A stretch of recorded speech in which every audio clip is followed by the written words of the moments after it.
Hello and welcome to Healthy Mind, Healthy Life with your host Avik.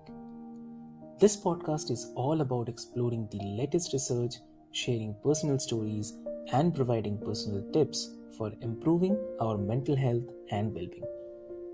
Each episode will be joined by experts in the field of mental health, as well as individuals who have experienced the transformative power of a healthy mind firsthand. Together, we will dive into a range of topics from managing stress and anxiety to building resilience and cultivating happiness. So, join us on this journey to discover new ways to take care of our minds, bodies, and souls. And let's work together to create a healthier, happier world, one episode at a time. So, let's get started.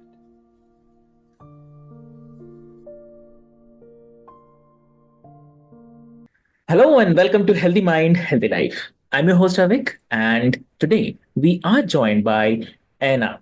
So, welcome to the show, Anna. Hello, and thank you for having me on the show, Avik. Lovely. So, Anna, before we start our conversation today, I would love to mention this to all of our listeners that, dear listeners, Anna is an award-winning career coach specializing in guiding the mid-career men through the midlife crisis. So she helps them break free from soul sucking jobs and avoid the burnout and pivot to thrive without starting over or going back to school. So, why to wait? Let's That's join us. correct. Let's join us as Anna will share her insights on reclaiming the vitality and at the same time fulfillment in your career and the life. So, welcome to the show again, Anna. Thank you very much, Avik. Yes, that's what I do, and I found that mid-career, midlife period for humans overall, but for men specifically, is a very interesting period of time. It's just roughly, we talk about 35, 55 years of age. And for every individual human being, it could be different. It could start at 38, it could start at 48. But basically, there's a time of some sort of crisis, right? Almost every man I speak to experiences very similar symptoms, that somehow things are not making sense, lost meaning, lost energy, lost motivation. And most of all, majority of men talk about career, that somehow at work, it happened at work. And what I realized is actually, it's true. It is something that a lot of men experience, women as well, but much less. And also in a different way. And what I realized that it's, of course, very unpleasant thing, but that it actually has, as any crisis does, open a huge opportunity for growth, for upgrade, for unlocking a new path in life that will serve you for the next 10, 15 years and create a so-called second act, third act, and actually make a big difference. Yeah, so that's what I do. I help men do that. Find that, unlock that potential and upgrade at mid-career so that they can enjoy a new trajectory and add incredible value to the world, and meanwhile enjoy doing it, share their gifts, and make their families happy as well. Lovely. Yeah.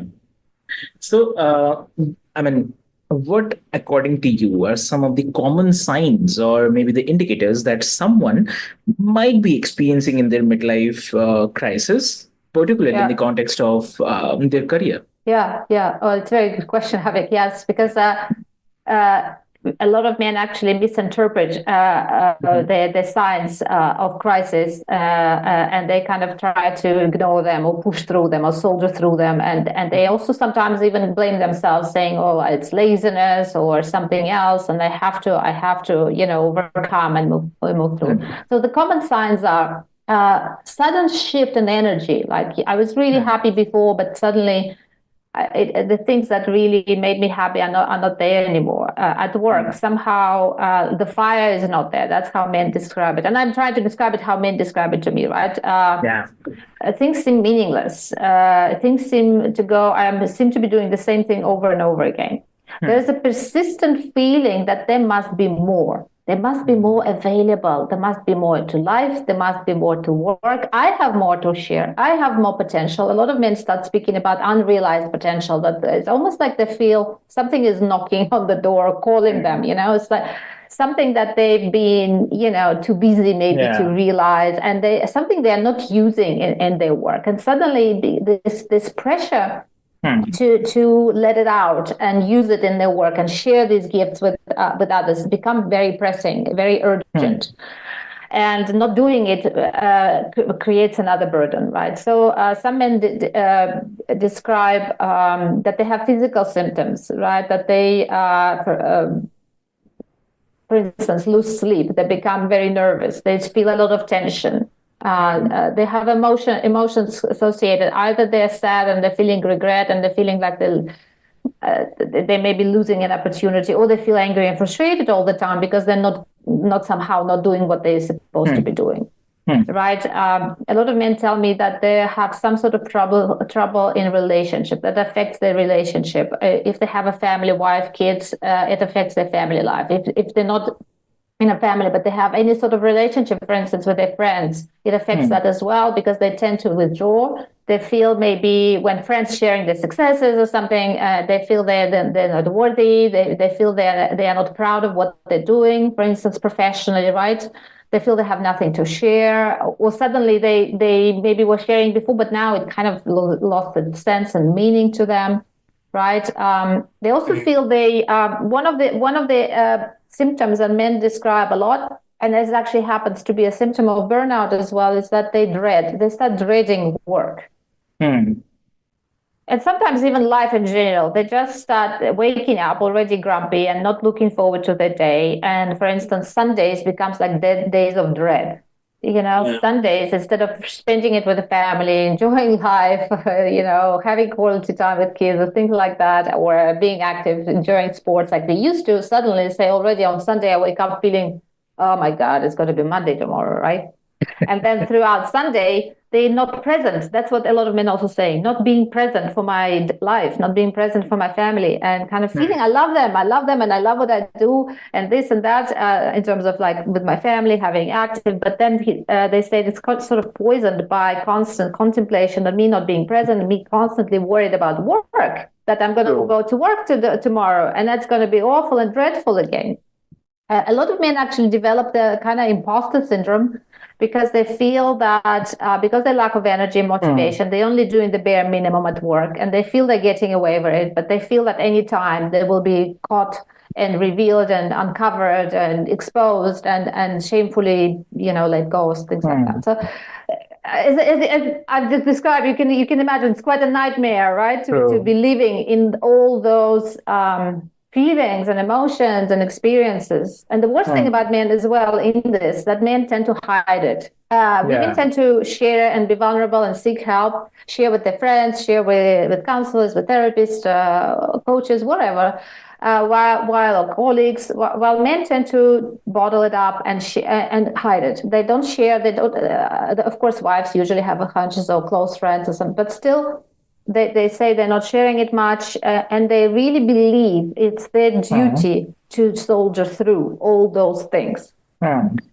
which actually only makes it making it worse. Exactly. I definitely agree with this. Yeah. So, if you could also walk us through like the 5 steps of mastering the midlife and reinventing oneself. Avik, absolutely. Well, basically, through my work and trial and error, lots of trial and error, and also doing practical work with my clients, and my personal experience as well of career crisis, and through going through a lot of literature, a lot of research, a lot of practice of other coaches and so on. So I came up with these 5 shifts. Basically, they were born out of me observing why. It's really curious why some men actually do have a kind of upgrade at mid-career and midlife.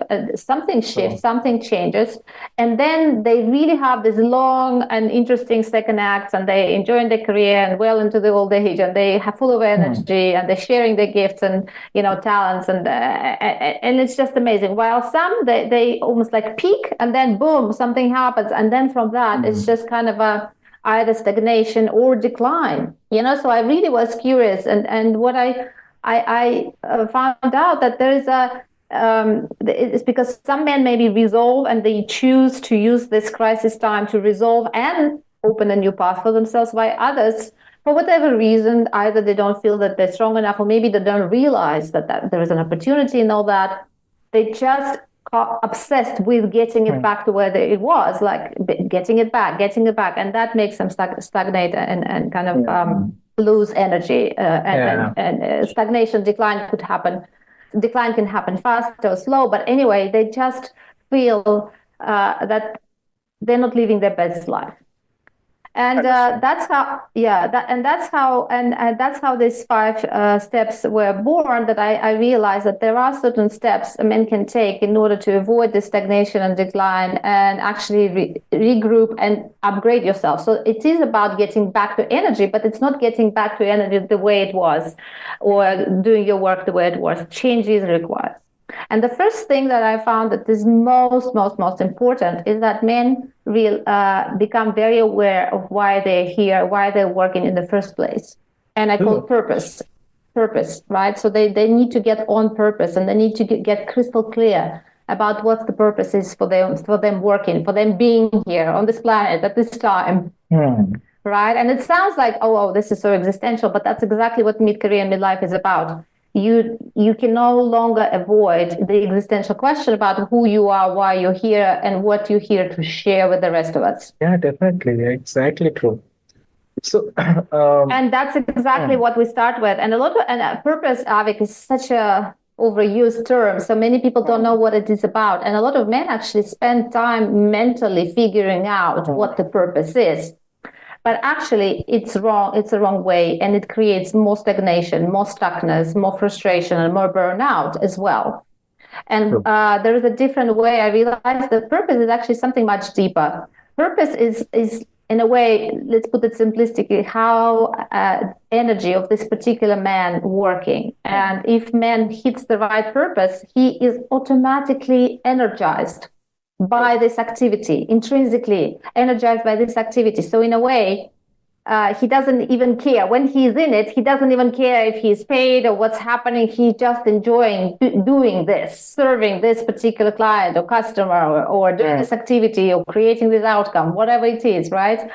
Whatever it is. And that actually is the first sign that the man hit purpose correctly, that he's on the right, he's purpose aligned, that he is energized. The lack of energy shows the man lost this connection to his deeper purpose, right? And many men, so this is basically the very first step. I interrupted you. I think you wanted to ask something. No. Please continue. Yeah, I was just Well, basically, I don't know, Avik, what's your experience, but I found, or what your audience experienced, I found that in our society, so to say, or many societies we operate, especially in the West, somehow there is a belief that purpose is like something you do for hobby, or maybe when you retire. But when you work as a grown-up man, for instance, it's to pay the bills. So these things somehow are not together. Oh, many even say, well, I'm paying the bills so that I can do something more purposeful. Well, I believe, and this is like the deep belief of mine, and I see a lot of proof of that actually by getting on purpose, men upgrade their chances of actually making better income, because they will be creating more value, and they will be enjoying creating this value, right, for others, because that's exactly what purpose is about, creating value for others, with others, being a creator and co-creator of value. And so when men actually find that right way and able to translate it into a practical way to implement it in the real life, then it actually creates a win-win situation, the sweet spot where a man can have amazing impact, leave a legacy, leave an imprint, which is very important for men at mid-career and beyond. And at the same time, they can create the income they want and deserve. And at the same time, they feel energized. Even when they're tired, all the men tell me, even when I'm tired, I still feel energized. I don't dread going back to doing this again tomorrow. Exactly. Right, I'm looking forward to my day, right? So it gives a sense of satisfaction. So that that first piece of puzzle and step is very important, and unfortunately missed by most men, who, even those who realize that mid-career change is required, they start to kind of figure it out mentally, and they miss that's very important fact of that you first have to find a very deep purpose that actually resonates with you at a deep level and shifts your energy right away, makes you energized, makes you want to do it. And that's the first shift. Find your purpose and get on it. Get aligned on your purpose. Exactly. Yeah. Also, when we are talking about the midlife crisis, so one thing is also coming to my mind, like how do you address the fear of failure that Yeah. often accompanies like attempts at career reinvention, especially for those who have tried and failed before? Yeah, 100%. I mean, that's really a spot on. Yes. Yeah. Because a lot of men say, yeah, well, for instance, when I know my purpose, then what do I do? In fact, a lot of men don't even go that way because they think, well, why would I waste my time? I would have all those dreams, but they're not real. Like, how will I implement them, right? And so that's why the second shift is actually about, the second step is about claiming the value and self-worth that you already have. Because somehow, I don't know why, but somehow a lot of men believe, and a lot of experts, so-called experts, make us believe that in order to make a career shift at mid-career, you got to start over. You got to basically, okay, for instance, you found your purpose and you currently a logistics manager, I don't know, in a multinational corporation, and you found your purpose, and let's say it's to be a healer, right? I'm actually giving, this was a real example of one of my clients.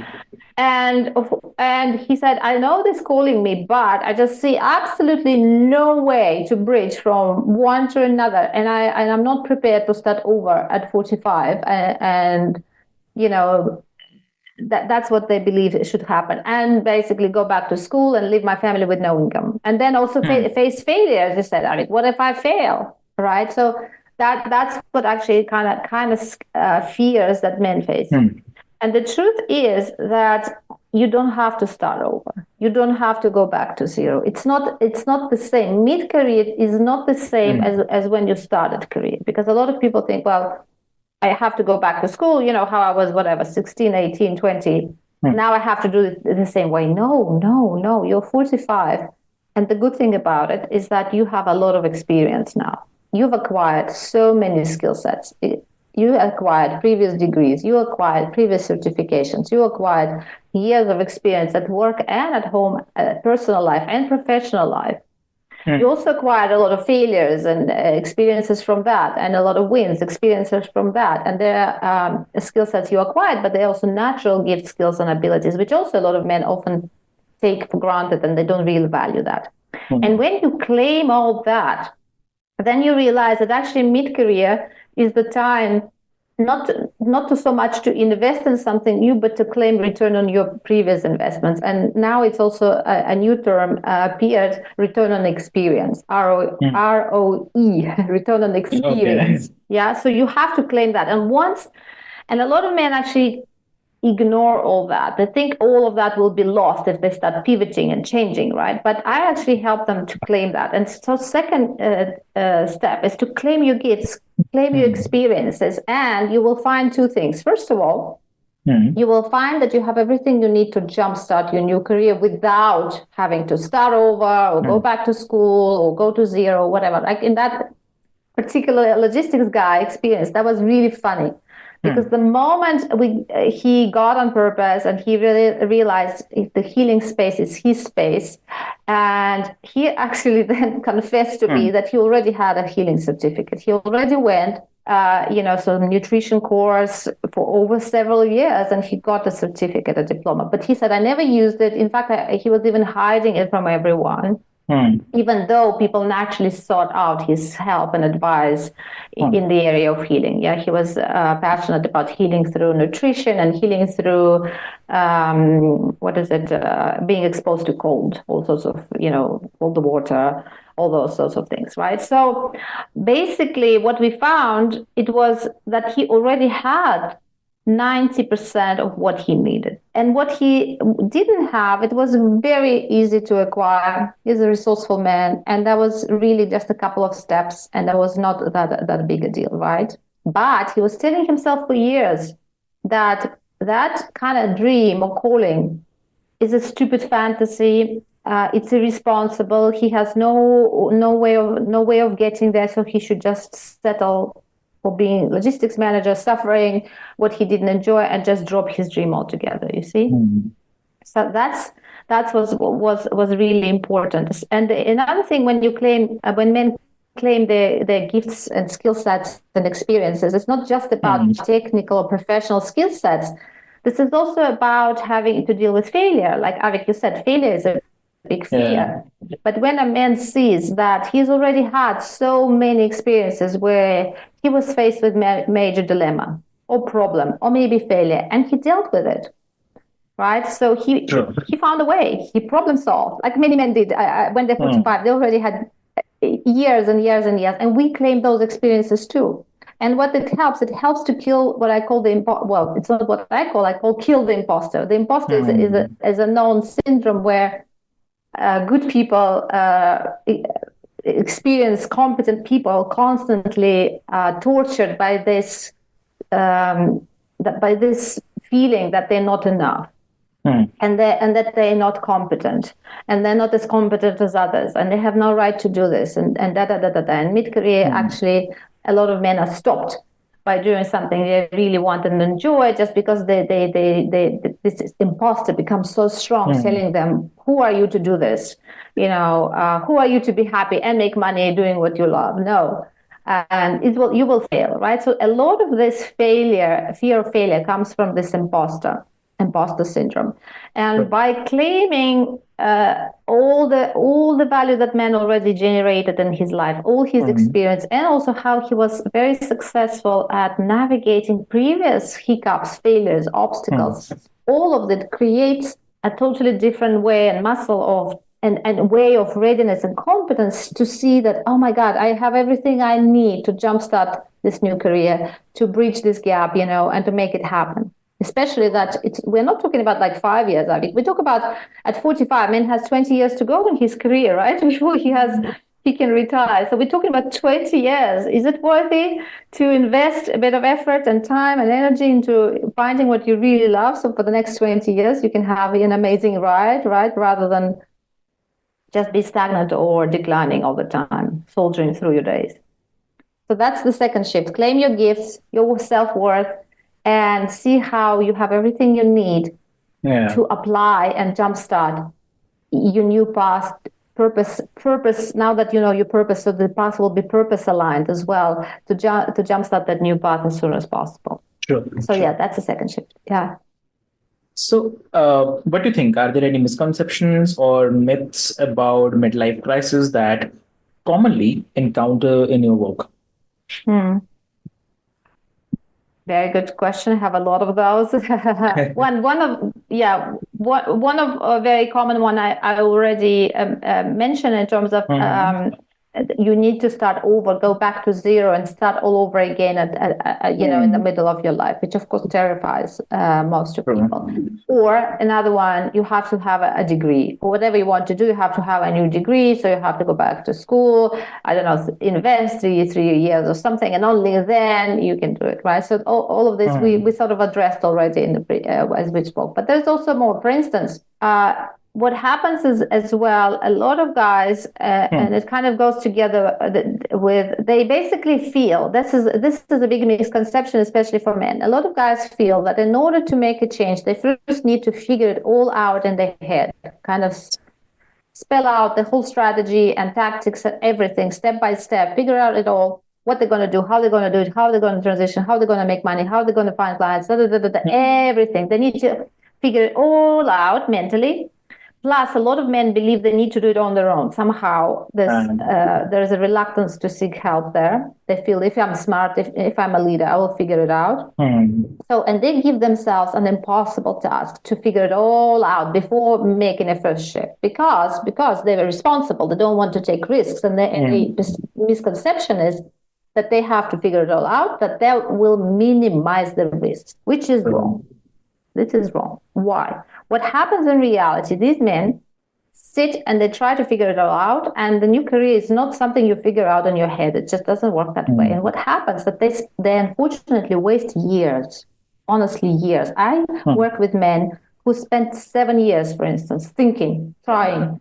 Oh, that man, of course, however, was trying. Some spent 2, 3, 5, 7 years just thinking, making plans, sort of getting ready to get ready, because they believe they could not just jump. But what happens while they're doing that? Of course, they are not unlocking new paths. They are not getting anywhere. As I say, the seed for the apple tree that they hope to grow one day is not in the ground, right? It's in their head, and nothing grows in their head. So they have nothing. And what happens a lot of the time is, for instance, they've been thinking for 2, 3, 5 years, and then something happens. They lose their job. Unfortunately, nowadays, it's a case with a lot of guys, right? They lose their job, or their work environment becomes so toxic that they just can't tolerate it anymore. Or their own burnout becomes so toxic because they're so unhappy at work, they're so low energy, and they're ridden by imposter syndrome. So they can't tolerate, and they leave, for instance, right? Yeah. So those men who spent years preparing, they suddenly, boom, leave overnight. That happens a lot. The same guy who was thinking and preparing, suddenly, boom, out. And now he's taking this leap of faith. And he believes now he took a first step. And this is the worst first step you could take, because what research shows that guys like that, they find themselves back where they were, or even worse, because it's harder to find a job within 12, 18 months. Why? Because they expose themselves to start experimenting with the new path at a time where they're under most pressure to pay the bills, and the fear is running so high. And what they find out also, that their plans that they've been planning and thinking about it, they are not tangible, have nothing to do with reality. Exactly. So they say, like, no strategy. What is it? Like, no strategy will tolerate meeting the enemy or facing the enemy, something like that. So they face the enemy, which is the reality of this world, and they realize all the plans were just a waste of time. So they have nothing. They're equipped with nothing. And they have the whole pressure, pay the bills, support the family, everything. So now it's not the time to experiment. And of course, all the dreams go out of the window, and they just spend all the time trying to get back on the horse. Where I am teaching a different way, and that's where the third step comes, is that you have to already start preparing and building your plan B, your new career path, while you're still in the previous one and you still have your paying job. So the bills are paid, you have a cover, so to say, and then you start building the new path. So by the time you're ready to leave your current employer, or it unfortunately happens a lot, you are asked to leave, you already have it built. The seed of the apple tree was already in the ground, and there's already a tree there, and soon it will start producing apples. You see what I'm saying? So it's not the time to start seeding when you have nothing to eat, right? Then it just becomes survival. Yeah, so that's a huge misconception, that a lot of guys postponing are actually doing something until their current career path somehow interrupts.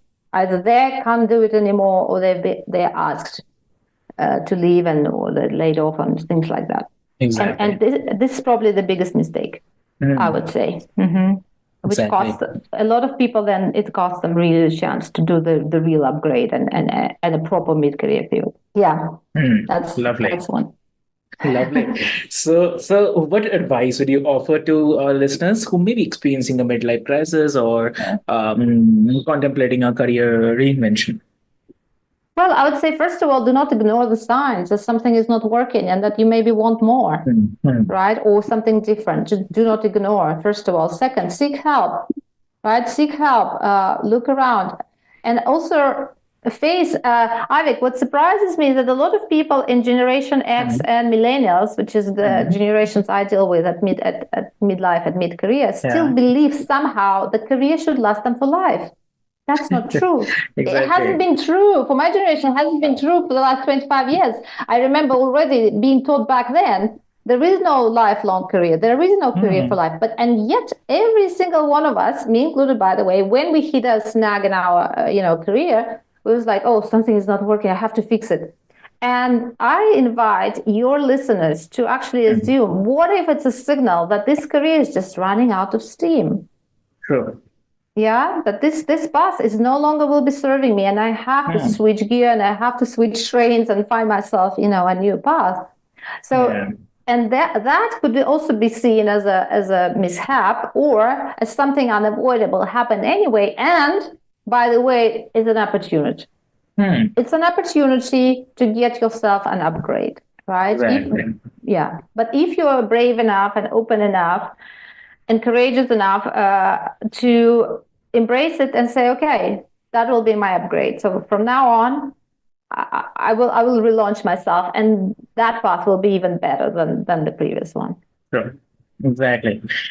Great. So thank you so much, Anna, for joining us today. And in today's episode, definitely we have delved into the journey of mastering midlife, where from identifying the signs of midlife crisis to implementing the practical steps for reinvention we have learned. So yeah, absolutely. So and let me say, Avik, also, sorry to interrupt. Please. I just wanted to say that, of course, I could not cover all the steps here, and that I actually put together a presentation where I explain the signs of midlife, mid-career crisis, and I give examples, and then I go through the 5 steps one by one. And what's important, I also share the real stories of my clients, how they went through it, and your audience could recognize themselves. Or if, for instance, you have women in the audience, I'm sure they have husbands, brothers, cousins, uncles, colleagues, friends, whatever. Because a lot of women bring their men to me and say, can you help my man? Something is not working. He's not asking for help. Can you do that? So I put together a presentation, and by going to AnnaOrnova, that's my name.com/free presentation, or just going to my website, annaornova.com, you can actually access that presentation there. It's for free. You don't need to do anything. Just watch it. It's 45 minutes, and you can apply already right there some helpful advice and make sense of what's happening to you. Exactly. Great. So it's really great. And dear listeners, it's never too late to pivot towards a more fulfilling career and the life path. So by embracing the change and adopting a growth mindset, you can definitely navigate the midlife transitions with the confidence and the resilience. So thank you so much for tuning into Healthy Mind and Healthy Life. And if you have enjoyed this episode, be sure to subscribe for more empowering conversations. And until next time, remember to prioritize your well-being and continue mastering your midlife journey. So thank you so much. Thank you, Avik.